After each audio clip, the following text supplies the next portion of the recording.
আজকে হচ্ছে রবিবার দিন, তো রবিবার দিন তো সবসময় ছুটি থাকে না, রবিবার মানে সবসময় তো ডিউটির সময় তো কোন টাইমে কোন ছুটি থাকে যে কইতাম কোন জানা আছে। যাক তারপরে তো আমরা ভাবলাম চলো একটু ঘুরাই নতুন একটা সুন্দর একটা মল খুলছে, তো দেখাই ও মোমো তো বড় হয়েছে কারণ তো মোমো টোটাল মধ্যে আমরা দুজন মাঝখানে তো চললাম মলের দিকে গেলাম, সুন্দর করে সাজাইছে, ভিতরে দিকে গেলাম নিচে তো লেডিস বেড, তো আমরা উপরের দিকে গেছি আর কি। তো কিডস সেকশনে গেছি, কিডস সেকশনে গিয়ে সারা দিয়ে মোমোরে খুশি লাগতেছে সাথে খেলনা টেলনা দেখা কোন আনতে জানি হাঁস মাস বাই করে লেগেছে আড়াই এসে নিচে চালানি শুরু করে দিছে।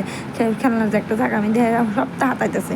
আচ্ছা গেল, তারপরে তো গেলাম উপরে গিয়ে সাথে জেন্টস সেকশনে গেলাম, জেন্টসের জিরালো তো হ্যাপি ভালো এলাইলো। নিচে আইলাম, নিচে এসে তো আমার জায়গাতে আমার লাগবো, আমার জায়গাতে এসে তো আমি মন হারাই লাইছি। সুন্দর সুন্দর কালেকশন কালকে খুলছে না নিতে, সুন্দর সুন্দর কালেকশন। তো আমার ভাবছি কিছু একটা লোন তো লাগবো, আমার তো যা লইলাম এসে আমি বাইরেতেছি, বাইরে দেখা শেষ হইতেছে না, আমি দেখতে যাইতেছি। আজ দেখ বাইরে এসে দেখি মানে 100 টাকাতে সে জুতা বাইরে বেচতেছে। হ্যাঁ, তো ভাবলাম একটু মোমোর লেগে এক জোড়া জুতা লইয়া লই। 100 টাকাতে 11.5। তো বাড়ির দিকে আইসি, বাড়ির দিকে এসে মন্দিরের সব নাচানাচি শুরু করছে।